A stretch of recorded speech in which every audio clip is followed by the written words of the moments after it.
with him, he came to me. He had a partially torn Achilles, and so that was right before his Angulo fight back in Oklahoma City.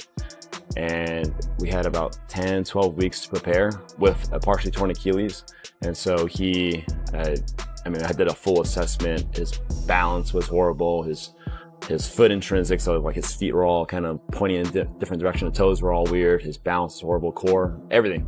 I guarantee you by the time I'm finished, I'm going to be one of the greatest fighters of all time. So today is a special day. We just got the Ring magazine, and guess who's on the cover? It's been a long time coming, man. I've been professional now 12 years. I've been boxing 25 years. You can see all the work I've done, and I'm very happy. I'm very grateful for everything I've done in my career. I'm very grateful for my people that have been around me. I think he is an all-time great already in here and in here. So now he just got to show it. I think he's been building the right building blocks. I think he already has one of the better resumes in boxing. And I think this is the perfect time and perfect opportunity to show people what greatness looks like and how greatness is being manufactured and how it's great. David Benavidez and Zurdo Ramirez showcase relentless intensity in their training, marked by discipline and focus. Guided by Coach Jose Benavidez Sr., Benavidez's morning routine builds strength, conditioning, and motivation, sharpening his preparation for elite boxing competition. 10 more seconds. It's always you against yourself, baby. This is the morning session, the 6 a.m. session. So this morning we did our run, and I'm starting the sprints. I introduced them slowly to regular, and then we did incline sprints so we can get a lot more lactic acid. But it's an incline, so it's not going as fast, but still fast enough. Like see that second wind? Remember I told you? It's there. I got it up, but we got to continue that. You brought the pressure, I got to continue it. So it's important to have that wavelength and have that program set for that. And then we got to go to the boxing gym after. I'm going to give him a break, 3-4 hours, and then sleep, put some food in you, rest, a lot of water. Fascia system needs hydration. So I got to make sure he keeps drinking. Drink that water.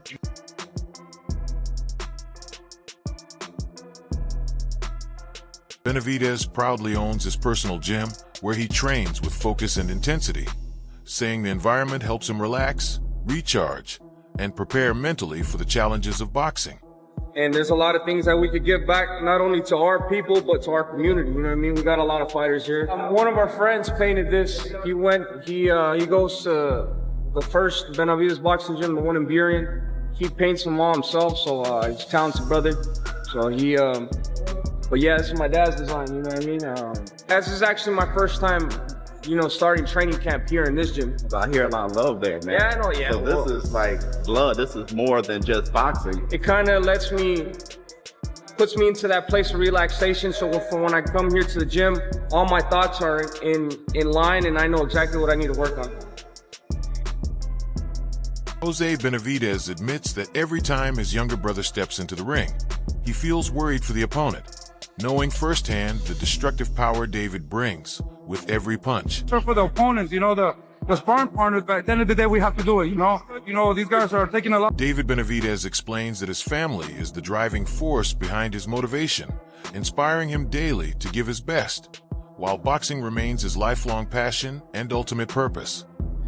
My wife, my children, my father, my mother, my brothers, and just the people that support me.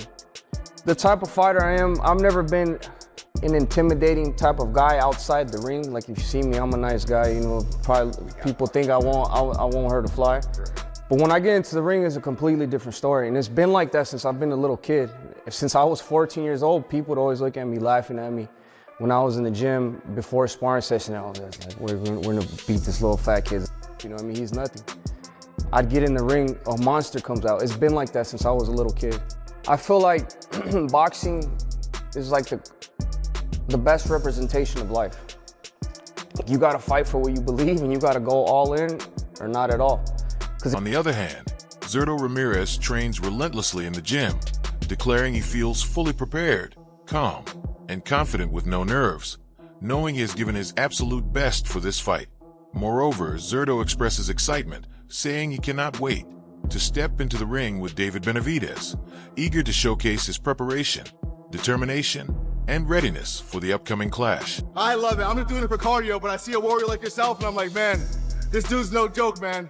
Keep up the great work. God bless you and your family, man. Knock everybody out. Zurdo Ramirez's power, speed, offense, and defense operate on another level, combining explosiveness and precision, making him a dangerous, complete fighter capable of overwhelming opponents with relentless skill and sharp execution. I've been working so good, and I can't wait till... At the press conference, Zurdo Ramirez showed respect toward David Benavidez, acknowledging his strength and promising fans an exciting showdown, emphasizing that their fight will be a thrilling spectacle for boxing. So he came to me, he had a partially torn Achilles, and so that was right before his Angulo fight back in Oklahoma City. And we had about 10, 12 weeks to prepare with a partially torn Achilles. And so I did a full assessment. His balance was horrible. His foot intrinsic, so like his feet were all kind of pointing in different directions. The toes were all weird. His balance was horrible, core, everything. He was very weak, but as I got to know him, I saw that the intangibles that he had was his willpower, his ethics, his work ethics and everything was just on a whole nother level. But for him to get to that world champion level already with what he was... Both fighters step face to face, their eyes locked with intensity, yet filled with mutual respect. Neither flinches, both acknowledging the other's dedication, discipline, and strength, promising fans an unforgettable clash of champions. Today was easy. I didn't easy win, day. for sure. I actually got first place by accident. My son's trapping. Zurdo Ramirez said the fight with David Benavidez is very exciting because they know each other well and expect a great matchup. He was not surprised the fight got made, explaining that both fighters and their teams were already working on it. Discussion started quickly after Benavidez's last fight, and everything came together smoothly.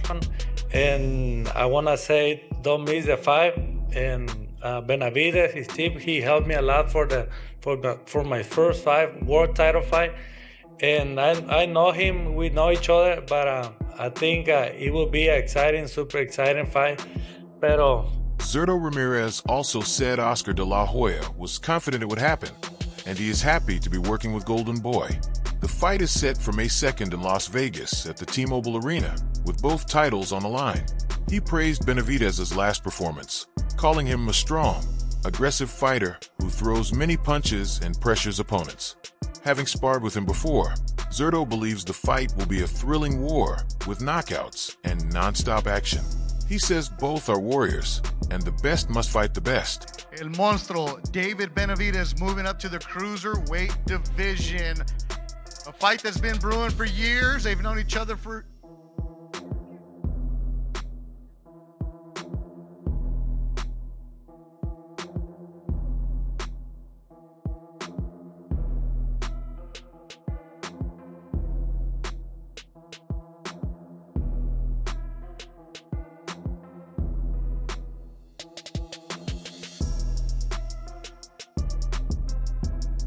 David Benavidez explained that his plan was never to leave the light heavyweight division permanently.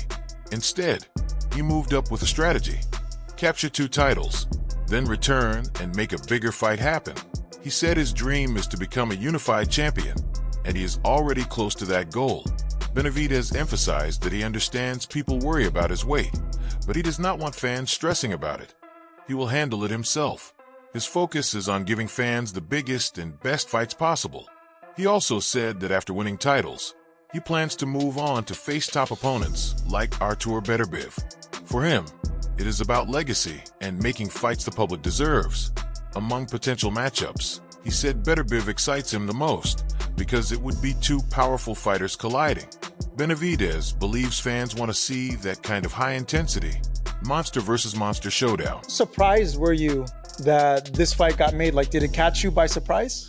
No, because he wanted, I wanted, my team wanted, we were working on it to make it happen, and I'm happy and glad to happen right now. When did you guys start working on it? Because to me and other fans, it came as a surprise. Like, we weren't expecting it.